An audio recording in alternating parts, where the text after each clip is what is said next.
Well, hello everyone, and thank you for joining us today for The Love Boat, Navigating a Successful Headquarters Project, presented by Darren Rose and brought to you by IFMA's Corporate Facilities Council. Please be aware that this webinar is being recorded and you are muted to prevent background noise during the presentation. If you have any questions during the webinar, please type them in the questions box, and if time permits, Darren will answer your questions at the end of the presentation. I now turn you over to the CFC's Programs Committee Chair, Dexter Barra. Good afternoon, everyone, and thank you for joining our CFC Monthly Wednesday webinar series. What a way to get the month started. We'd just like to take a moment to recognize the CFC Council for winning Council of the Year, and a big shout out to Jose Diaz for receiving the Emerging Professional of the Year award, which is much deserved. We would also like to take a moment to thank our sponsors, SenseFix, eStructurer, First On Site, Empire Office, and Tersano, whose help helps us to bring this amazing content to you month after month. And we'd also like to give a big shout out to Linda Basetsky and Wayne Weitzel for being champions for the CFC. And so now, without further ado, I'd like to introduce Darren Rose. Darren brings broad and deep experience across the public, private, and nonprofit sectors, including leadership roles with Fortune 100 organizations and multi-site, multi-state portfolios. He has served on both the practitioner and industry partner sides of facility management, giving him a well-rounded perspective on the profession. Darren currently serves as on IFMA's global board and is an IFMA fellow and instructor. With extensive leadership service in the Denver chapter and the Public Sector Council, the IFMA Foundation, and the Americas Advisory Board. He is passionate about advancing the profession and elevating the value for IFMA members worldwide. I'd also like to share one fun fact about Darren. He is an avid AFOL fan, which is an adult fan of Lego, and makes MOCs, made-up creations, and sets. His most recent creation is a mosaic of Taylor Swift that has over 6,000 pieces, took him over 40 hours to put together, and has 39 different colors. So without further ado, Darren, take it away. All aboard, everyone. Thank you, Dexter. Thank you, Kylie. So welcome aboard. Thank you for joining us on this voyage, the Love Boat, navigating a successful headquarter project. The reason why I titled that is this was my first large project I ever conducted. The largest project I was a part of previously was a $3 million project a few years prior. So to take the ownership and the reins and the captaincy of this was going to be a challenge. And yet we were successful with the communication, the conversations, and working through the activities to build this building within 17 months. Today, we're going to cover through the processes and experiences on a project like this, highlight some of the ideas to create an excellent workplace experience, and share some of the challenges that I navigated through this process. Also, hopefully prepare you for your own construction voyage. The previous vessel. It's important to establish where we came from. This is our old headquarters, downtown Denver, about a block from the Capitol, 44,000 square foot building, but we had really outlived its life and it had gotten too small for us and we needed to relocate.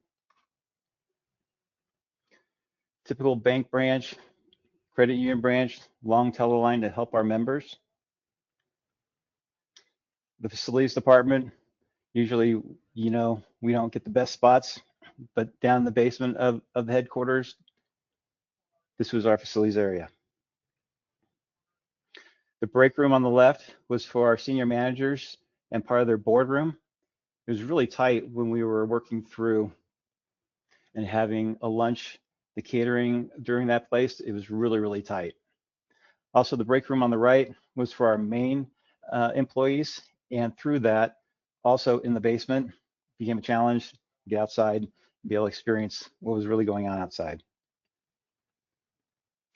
Next on the journey, we're going to talk about the crew, the timeline, and the design. The owner was the Credit Union of Colorado. Our general contractor, Adolphson and Pearson.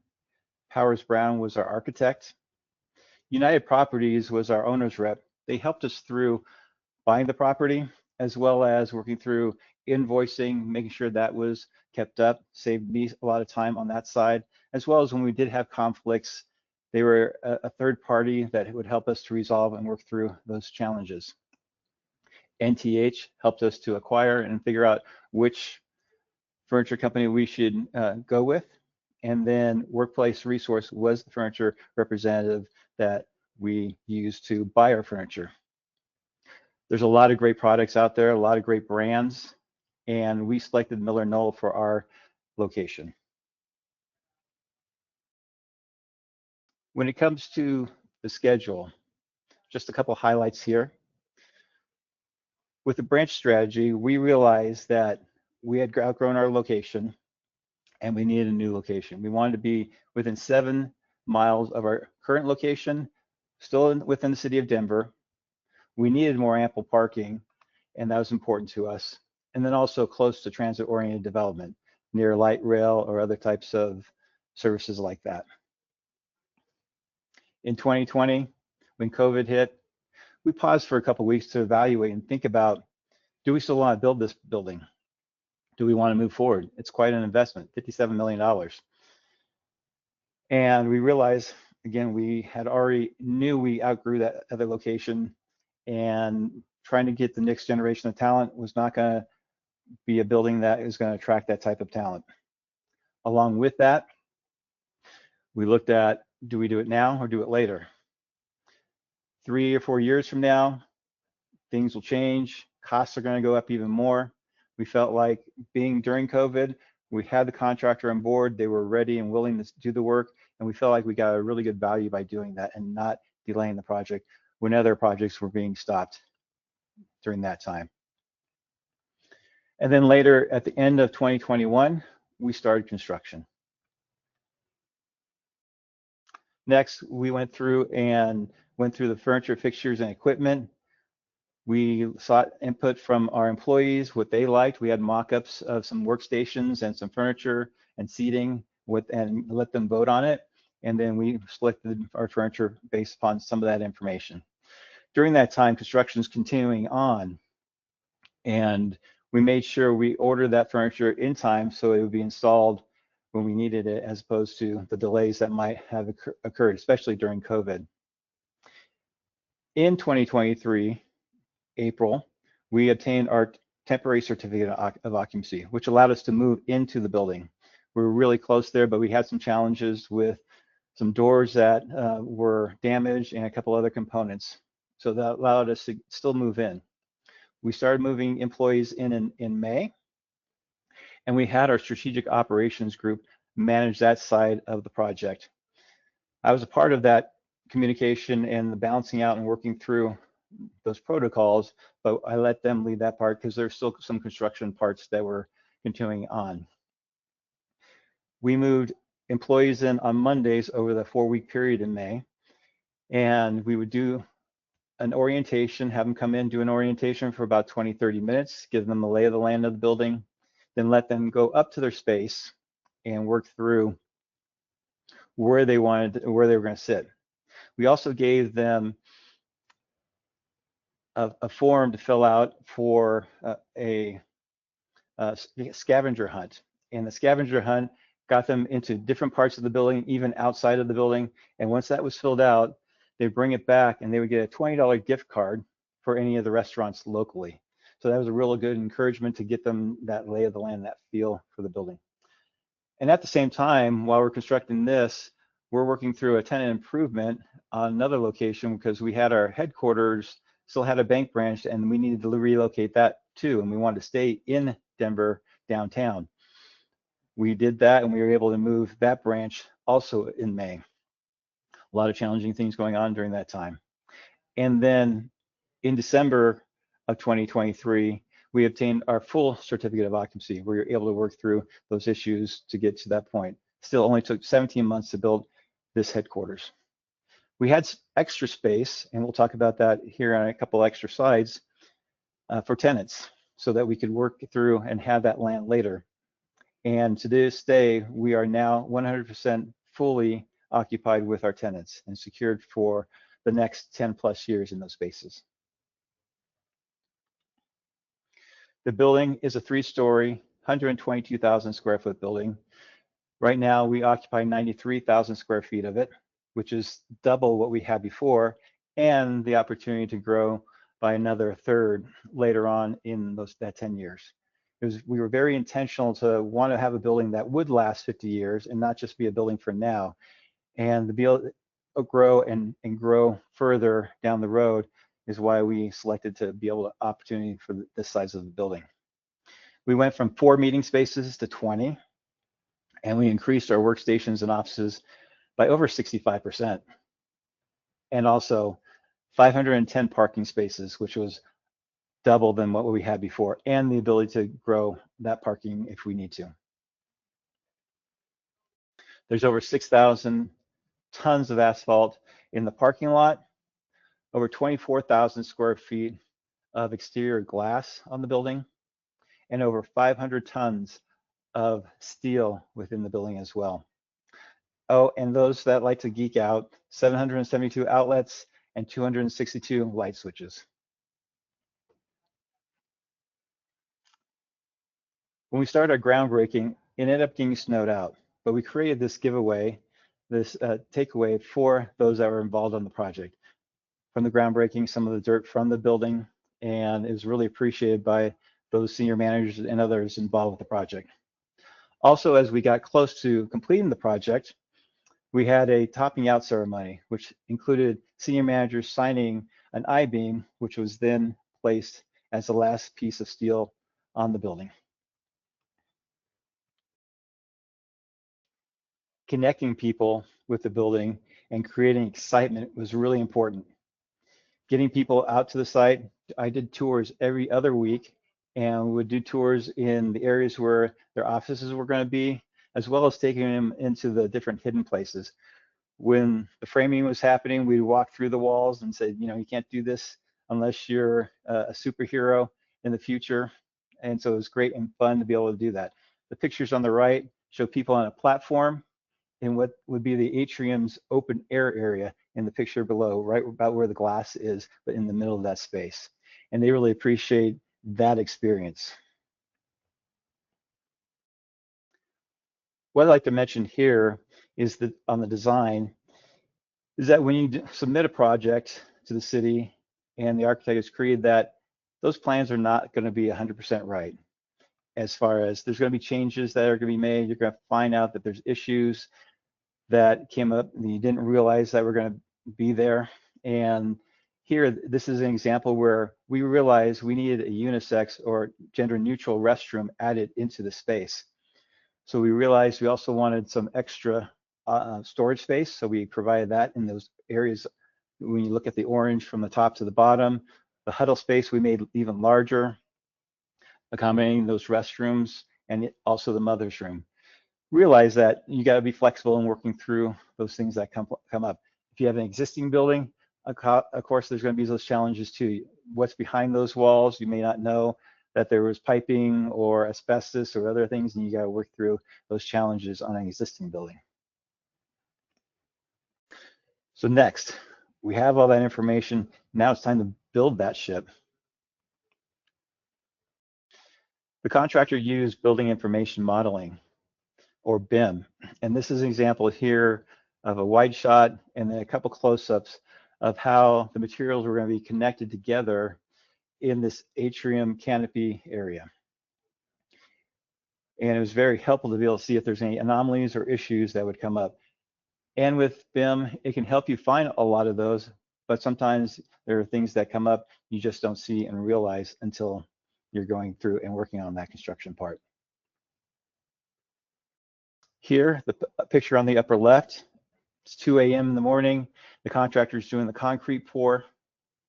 This is the structural steel that is a part of our exterior building into the concrete walls of the exterior of the building.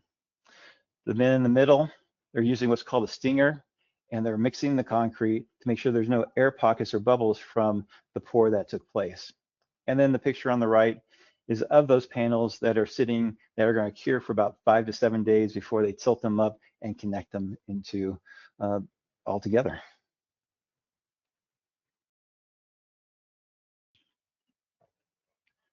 The general contractor used a third-party engineer to take samples of the concrete to do pressure tests. So they would do a sample in those cylinders that are shown and do tests after about a week, a month, and 3 months.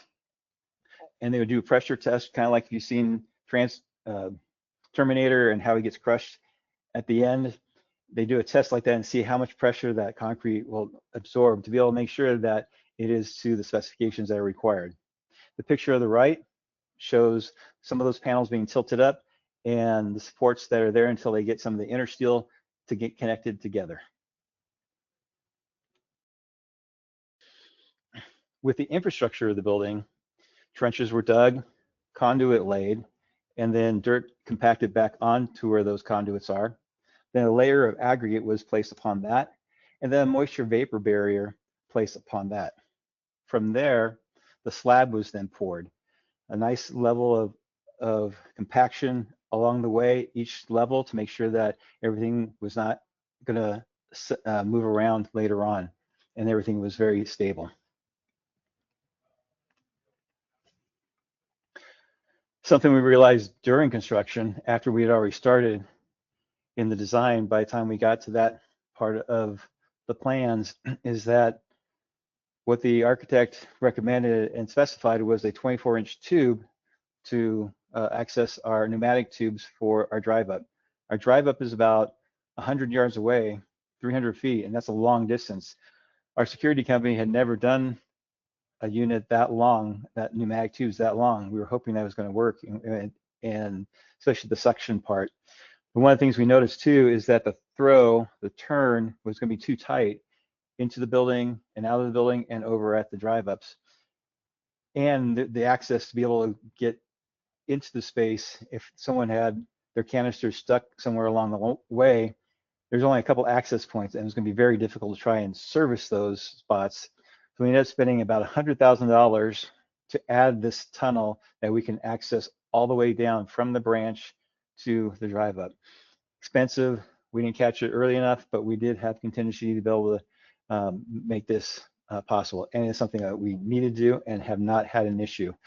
The air pressure, the air suction, even if it's 100 yards or 100 feet, there's enough suction in there to be able to pull that through. And again, we've not had any issues with canisters getting stuck along the way. Another challenge that we had, you see this worker here installing 1-inch by 1-inch tile. But when the work was completed and lighting was better, we saw a lot of areas where the tile was not aligned. It was misaligned, and you could see in several areas, and that was a major problem of all the restrooms, the showers, and everywhere else. Where they couldn't make the correction and clean those lines up, we ended up going with a 24-inch by 24-inch tile, which helped save and alleviate those different grout lines. We later found out too, those contractors poured their grout into the floor drains. And we didn't realize initially, it wasn't until later, even after warranty, that they had done that after scoping, and it clogged those drains. Fortunately, it also Peterson, the general contractor, took full ownership of it and correct those issues even after warranty. So it's good to have that relationship along the way.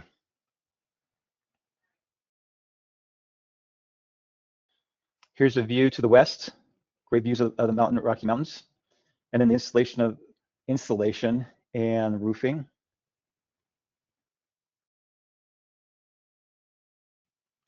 A before and after on the west side of our building, and an in process and completed view of our building today. Okay, we built the structure and the core and shell. Now, what are the ship amenities? What are those things that are going to be included into the space to make it ours even more? This is our main body, a main building lobby, high ceilings with the ceilings tying into the flooring. We have the mountainscape over here, a little more generic. We decided not to put our logo there. One, we might change that logo in the next few years. And being that we had tenants, we wanted to keep it neutral and make it available and open for everybody.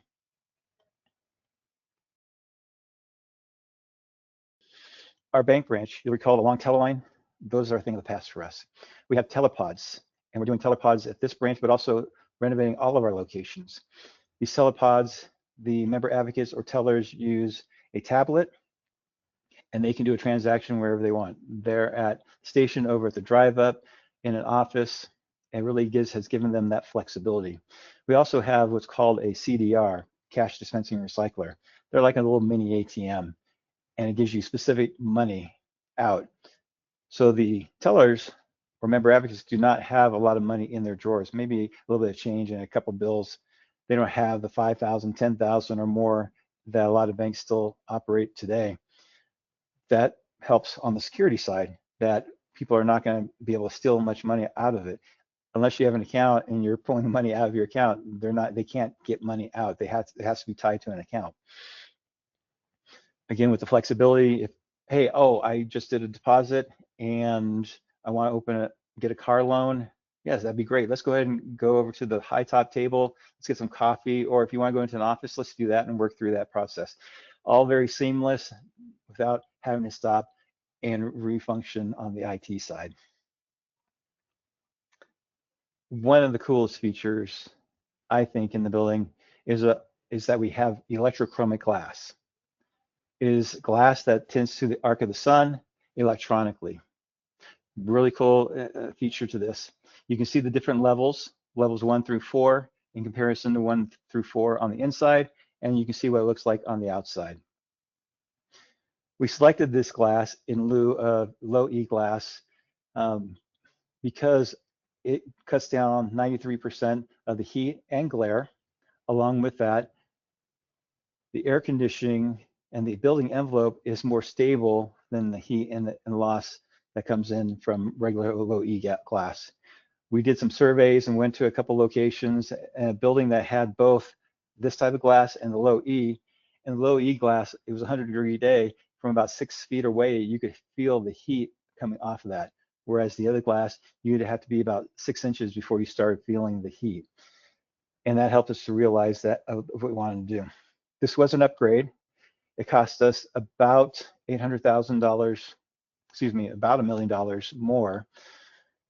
But we had $800,000 in blinds that we didn't have to install. We also looked at the aesthetics. You've probably seen headquarter buildings with blinds up and down in different configurations, and we have some really great views. But if you can't see them, then what's the point of it? And if you use electronic blinds that go with the sun, there's a lot of electronics increasing the cost of those blinds, as well as, again, you're losing the visual of that. So it's important to be able to have that. Then we later found out, with the help of our commissioning engineers, that there was an opportunity for a tax credit, even for nonprofits. We were able to get a $1.3 million tax credit back, so more than paid for our glass, and it helped us on the financial goals at the end of the year to be able to part of that, not just be a cost center, but an income generator or a positive generator on income, was a really great thing on this project, but also in facilities.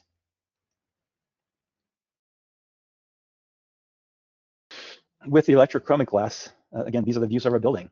Down south in Colorado Springs, you can see Pikes Peak from our building. Over to the west, downtown Denver and Mount Blue Sky. Up to the northwest, you get to see Twin Peaks and other peaks, Twin Sisters, up to the north as well. And these are the views that we get on a daily basis, again, because we don't have blinds in our building. Artwork was important to us. We didn't name our conference rooms different names like Mount Blue Sky or red teal, hawk, or different things like that. But we did work through and do our artwork in a themed way. So on the first floor, it is buildings, towns, cities. Second floor, waters, rivers, lakes. And on the third floor is nature and mountains. We also added plants in different parts of the building. Want to bring that outside experience, that biophilia, into the building, as well as with these panels here. These panels are a low water, low moisture moss. And you can see there's different designs in there. They have different colors as well, but these are a great experience for different areas. And on the back side, we have some acoustics that help down some of the sound. But we also have some that have a marker board that people use quite often, and people are wanting to back and forth, borrow and steal those from different departments.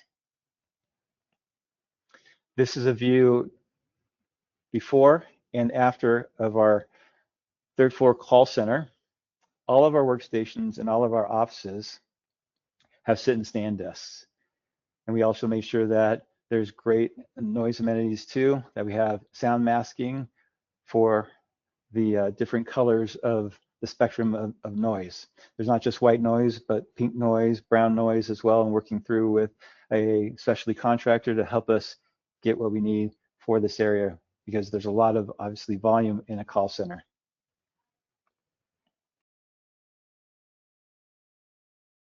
This is our fitness center and our yoga room. Same equipment you'd find at Lifetime Fitness or 24-hour fitness. We also have occasions where we'll bring in a trainer to come in and do some classes for us as well. This amenity is available to the employees and the tenants. We want to make sure that we were making it available to everybody.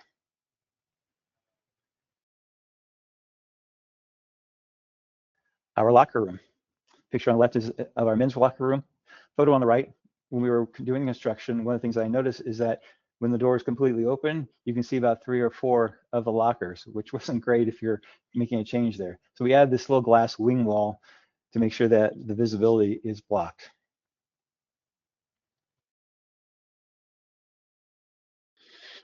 You'll recall that really small break room for the senior managers and the board. This is our catering kitchen on the left. This is what they have available to them now to be able to do events there, and it's available to everybody in the building, and as far as the employees on our side, and it does get used fairly often, but it's a great large amenity and space to be able to work through for those events. We also have a break room on our third floor. We don't have a break room on our second floor, and that was very intentional. Our senior managers, their offices are on the second floor. They opted to have the third floor given to more employees, and they decided to do the second floor. They also want to make sure that they connect with employees. We have a break room on the first floor and on the third floor. So they want coffee or water, they can go up to those areas, again, to connect with the other employees and break down those barriers. This is a picture of our first floor. Open, great amenities, just great views outside. And then where you see the umbrellas, that glass opens up, accordings up, and there's a seamless feel out and in. And we open this up often during the summer, and even just on a regular day to work through and just have that open feeling across both ways.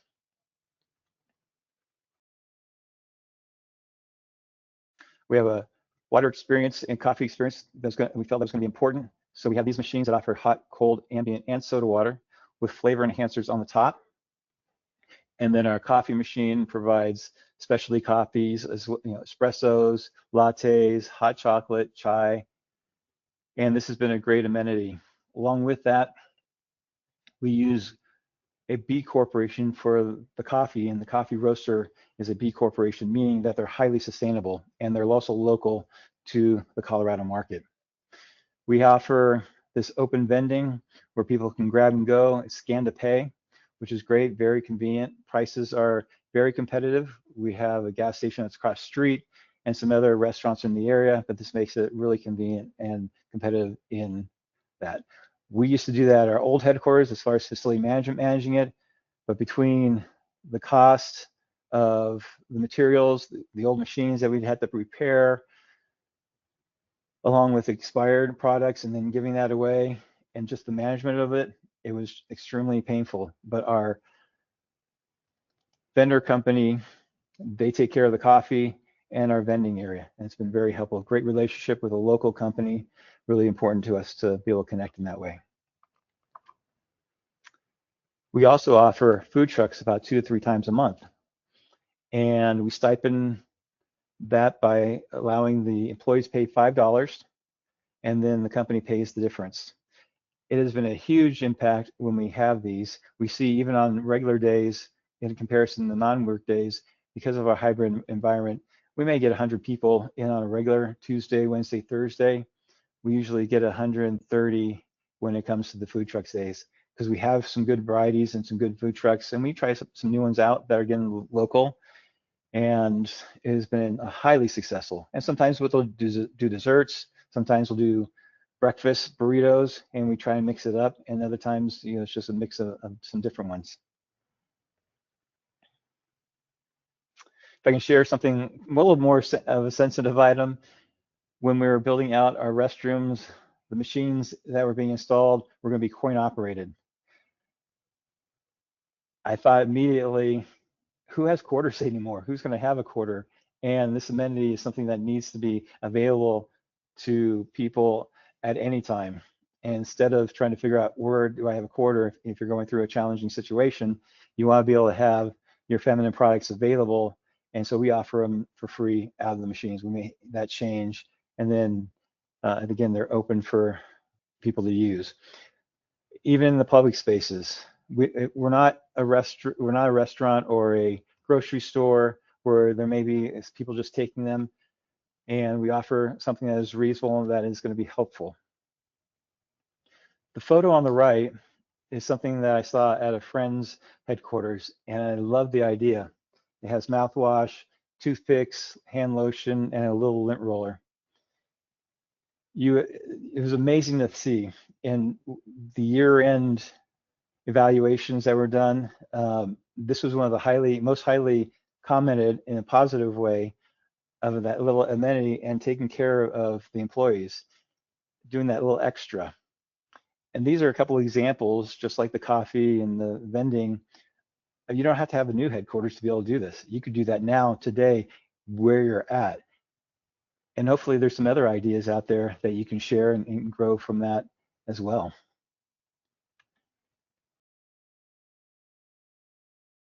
This is a couple of our 20 meeting spaces. Our boardroom, again, the ceiling's tying into the flooring. We have multiple tables instead of one really amazing looking table that you can't do anything else with. This makes us a lot more flexible for us. And we've done different configurations depending on what's happening in this space for the board. We also have other senior managers, directors, and above that use this space to connect and work through also.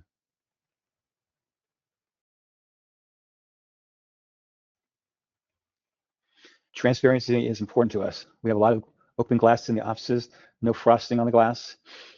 Our conference rooms are similar to that as well. With our boardroom, there's a balcony outside, and we realized that as transparency is important to us, there are also times that we need privacy. And so we installed, after we moved in, this electrochromic tint that tints with a push of a button from open to frosted. Very helpful for us in being able to shut that off when we need to. There was a little bit of a milkiness on as you can see on the picture on the left. Senior managers didn't like that look initially because it was nice and clear. You'll be able to see all the way through to downtown and now blue sky, but they got through that, got over it, and everybody enjoys this experience, and they're glad they have that. This is another type of tent that was installed for the senior manager's conference room on that second floor. They didn't want to block out the views and the glass with that other type of tent. So I was able to find a product called Casper tent. And this is more like a polarized tent. And what it does is it blocks out LED and LCD screens. This product is about $300 a square foot, so you want to use it sparingly. You can see the band on the right at the door and across what that looks like. We didn't need to do the top and bottom. We just needed to do the swath where the projection screen was and where people's laptops were at. But we also did it for cost savings as well.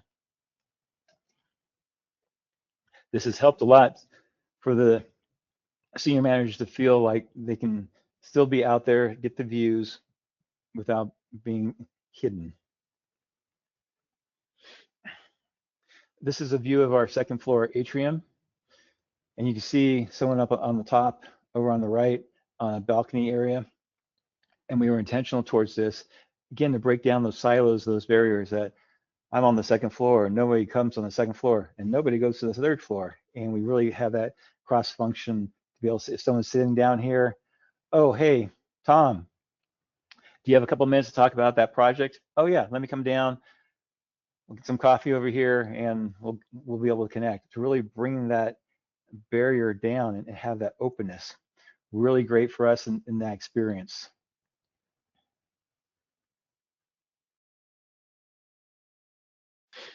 We have a building automation system that allows us to view and make changes to the HVAC system. You can see here on the picture, the red areas where the glass probably hasn't tinted quite yet, a little bit warmer compared to some of the other internal areas. And then a view of the HVAC system, what it looks like if we're making changes.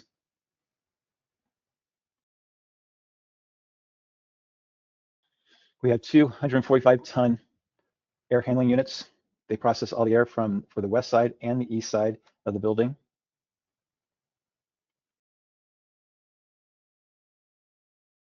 We also have bipolar ionization. Back during COVID, air quality was a big deal, and what was the best operational feature that could be added into to make sure we had air that was going to be of high quality. We're off of I-70, one of the most busiest freeways here in Denver. This blue device up on the upper left-hand corner electrifies the air coming through, makes those molecules larger, which then helps be able to connect and collect on the filters. We don't have any issues with microdust throughout the building at all.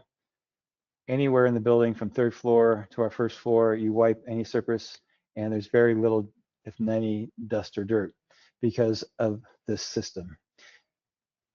There's not a lot of studies on actual quantifiable parts of it. We're working at maybe doing a survey further on this, but just tactically and experientially, it has been outstanding for us.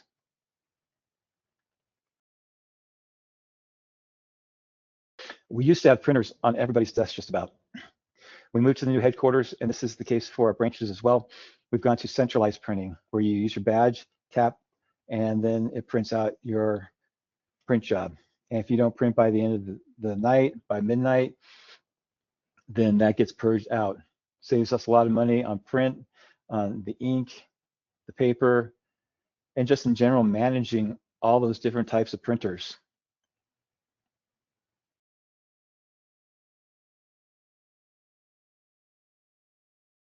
We have 32 EV charging points. The charging stations were required for us by the city of Denver, but we also make this amenity available for free to our employees and members. They get a code and they can charge for free. In doing this, this is a way for us to be and operate in a sustainable way. We didn't chase and put down a LEED plaque on our building or another certification. The cost to do so was prohibitive from our perspective, but there are things that we could do that can offer more sustainable options for our employees and members. That has increased quite a bit from those 32 spaces. Now they're about 80% full on Tuesday, Wednesdays, Thursdays when more of the staff are here. And it's amazing to see the hybrids and the EV vehicles that are there to be able to utilize that. We also had the ability to add EV stations, another 20 across the way and another 20 to the west as well. So we can easily add those. We have a conduit already run to the spots.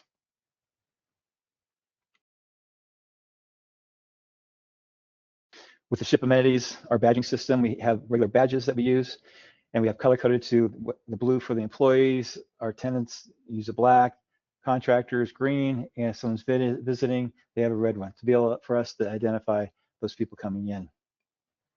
We also have the ability to use our phones to use that as a Bluetooth device and tap on the reader. And sometimes because of the Bluetooth wireless technology, you can just sometimes touch the device and it'll unlock that way.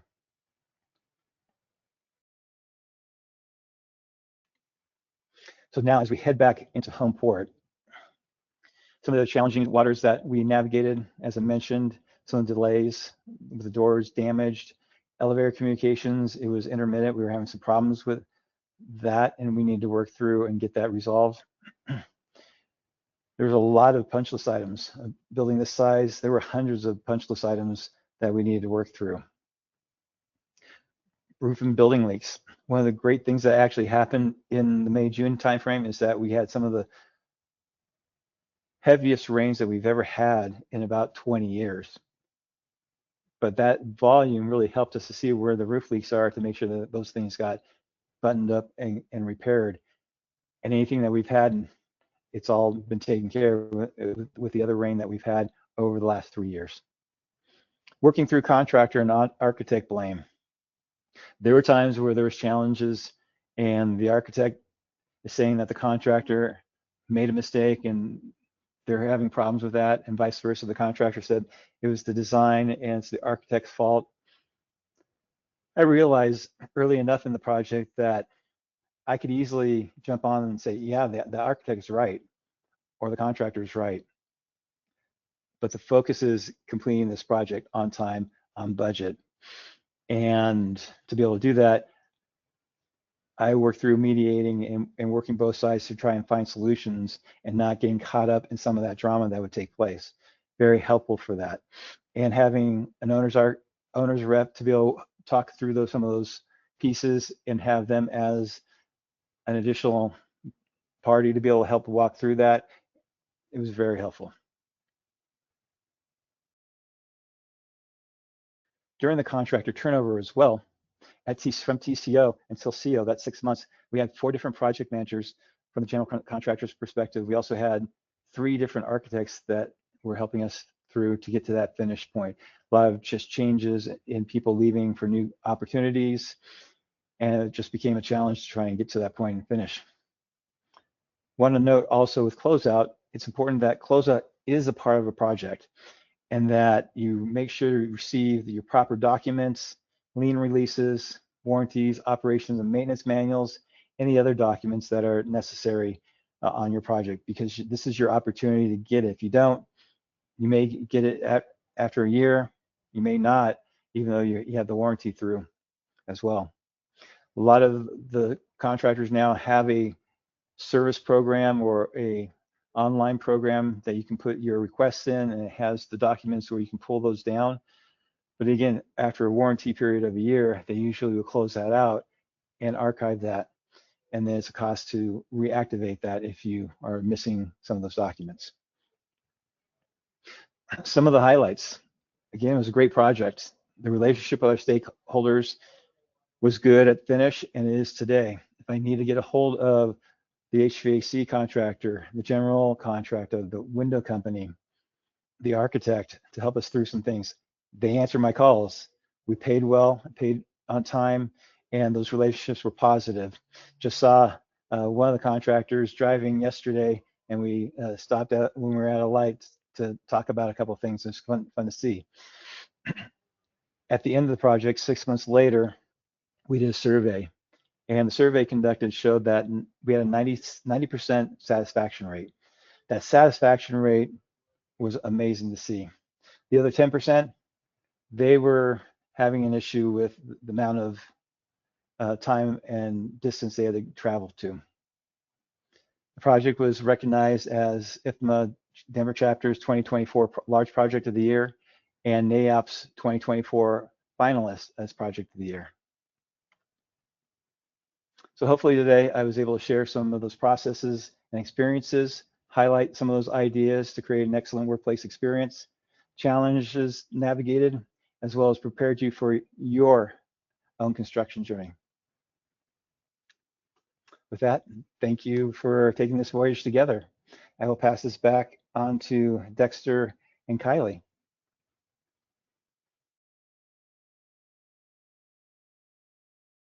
So Darren, thank you. Thank you so much. At this time, we'll take some questions. If you have your questions, if you could just put them in the chat for us. Darren, I'd like to start you off with one question that we've already received. As a facility professional, how did your experience perspective influence the outcome of the project? Great question, thank you. I think because I could see the designs and the concerns, be able to see where there's issues. Being a facility manager managing it, you know what you like and what you don't like, and being able to see that and make those adjustments in the design was very helpful. An example I can give is with our fan power boxes. We have over 100 fan power boxes in our ceiling, and there are some areas that I was concerned about, especially when I did an overlay with our workstations. And if there's a fan power box right over that area, how are they going to be able to serve that?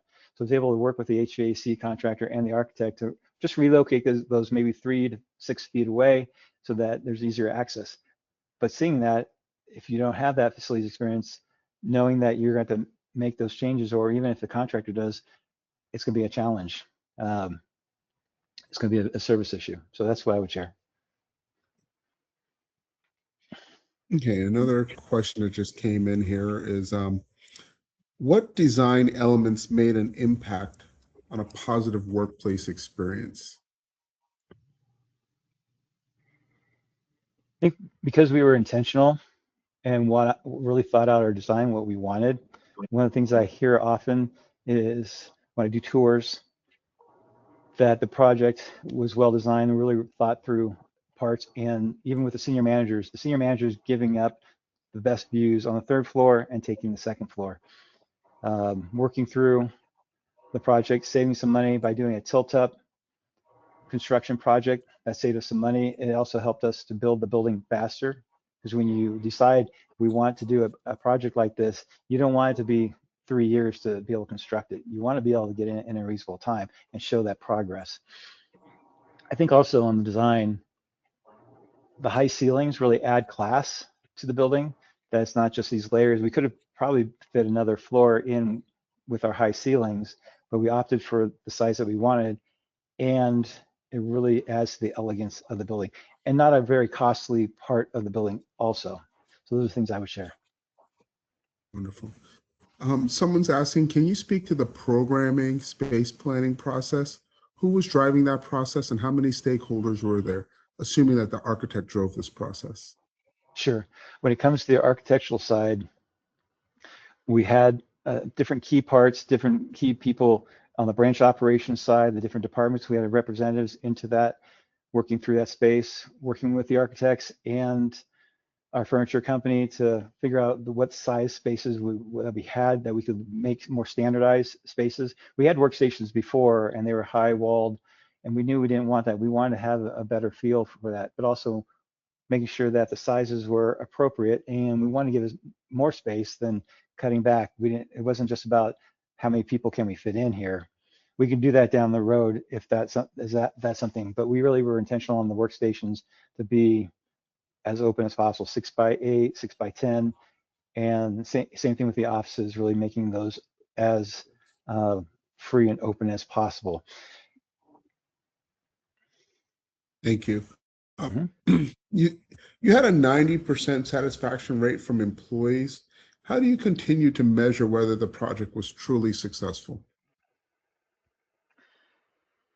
I think going back and sharing, we've been in the building over 2 years now, and whenever I talk to somebody or hearing from different employees and the intentionality and how responsive this building is, I've been reading a book about neurodiversity, and it's been great to learn about that and how we've already implemented a lot of those parts to a neurodiverse culture to be able to have people come in and feel at peace with that, with sound masking, the amount of space that we have, from the privacy rooms that are available, I think also for me, one of the mottos that I've lived with and have worked through to achieve is the Ritz-Carlton motto. And that is, they want to fulfill their guests' unexpressed wishes. And how do you do that? You have to see and be observant and work through and identify those parts that people are not just thinking about, but wanting. Sometimes it's that little extra. You have your meal, and that person brings out an aioli that helps with the French fries to add just a little bit extra flavor into that experience. And doing those special things that are unexpected is a great way to continue to bring forth that satisfaction. Again, going back to also the experience with the mouthwash. That was something that was unexpected, but yet people saw it and were extremely appreciative, because when they go into a meeting and they have something in their teeth, or they had some garlic as part of their lunch, what they do, they don't have time to go back to their office, but there's that opportunity for them to have that taken care of. Thank you. We have time for one more question. Okay, we have one here. What advice would you give to facilities leaders preparing to lead their first headquarters construction project? I think keeping the healthy and positive relationships through the construction project is really important. Again, the architect might have been right, or the contractor might be right, but where can we work through to resolve those issues is going to be really, really important. Ask questions. And it's really important to be able to ask questions and learn. I did on this project. And there are times where I would take notes. And it's like, I don't want to ask the question. I don't want to be seen as foolish, but I might make a note of what that is and look it up online and see, oh, okay, that's what they were talking about. And then making decisions, thinking through, is that a 1 to 3 year decision, or is that a 25 to 40 year decision? 1 to 3 year decision might be, yeah, that's not the color that we like. We've changed our paint styles, but we're not going to worry about that now. We'll change that in a year, maybe 2 years, and update that. Another 40-year decision was adding a door to one of our stairwells. We had doors on the other side, on the opposite side, but it wasn't convenient for us and other departments when they would come down near our offices in the facility management area. And that cost us about $25,000, $30,000. But that for me was a 40-year decision that I don't want to be thinking, oh, I wish I would have done that, or could have done that better. On the other side, I wish I would have added stairs all the way up to our roof, or instead of using ladders, we save some money by using ladders up from the 3rd floor onto the roof, and we have 3 areas where there's access to the roof. I wish I would have done one of those with stairs all the way up. That would have cost us maybe $125,000, because we saved money when we pulled that out, but I wish I would have kept one of those in. That's an example of kind of the opposite side. Thank you, Darren. Thank you so much, and thank you for this wonderful webinar and this content. I'm going to pass to Kylie so she can go over the poll questions and share some information. Yes, thank you so much, Darren. I want to work in that building. I saw those Nerds Gummy clusters on the picture of the refuel station, and I'd be there every day. So great presentation. Thank you so much. And thank you to our audience for being here. Dexter and I want to know how we're doing with our webinar series. All we want is to bring great content with you and to continue to improve on ourselves. And so I have a couple poll questions for the group. If you could just take a few moments to answer. The first one you should see now. On a scale of 1 to 5, how much did you enjoy today's content? If you could select your vote, please be honest so we have your feedback. And I'll keep this open for a few moments.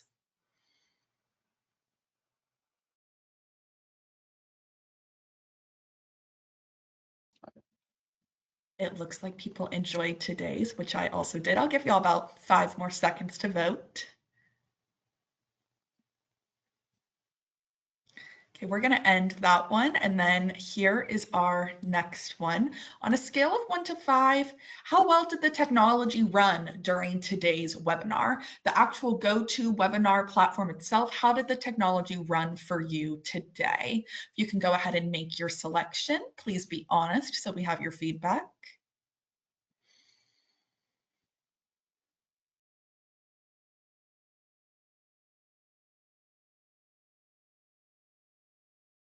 I'll give you all about 5 more seconds.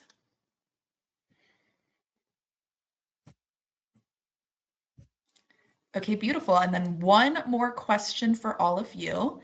On a scale of 1 to 5, how likely are you to recommend this content to another FM? On a scale of 1 to 5, if you can go ahead and make your selection for me. And while y'all are selecting that, I'm going to share 2 links with you in our chat here in a moment. The first is going to be the latest edition of the CFC's magazine. If you did not know, the CFC has a quarterly magazine called FM Professional, and our most recent edition was our careers edition. It has some great insights in there, and I'm going to share the link once I end this poll, which I'm going to go ahead and end it now. Thank you for voting in the poll. Here's the link to our most recent FM Professional edition. Give it a peruse whenever you have time. Take it chunk by chunk, find the article that interests you most, but it is a great read. And then lastly, I wanted to go ahead and share that we are hosting our monthly CFC Spanish webinar next week. That is part of our Latium Lighthouse series, where we are bringing great content in Spanish to not only our CFC members, but FMs in Latin American regions all around. So our speaker for next week is going to be Elizabeth Perez, and she is going to be speaking on workplace design. I'm dropping the registration link in the chat, and I will let you know that even though the webinar is in Spanish, you can still register because the recording that you will receive of the webinar will have an English transcript to go along. So if you don't speak Spanish, but you still want that workplace design content, register anyways, and you can follow along with the English transcript. Other than that, thank you so much for joining us today. And thank you, Dexter, as always, for helping me and the CFC bring this content to our people.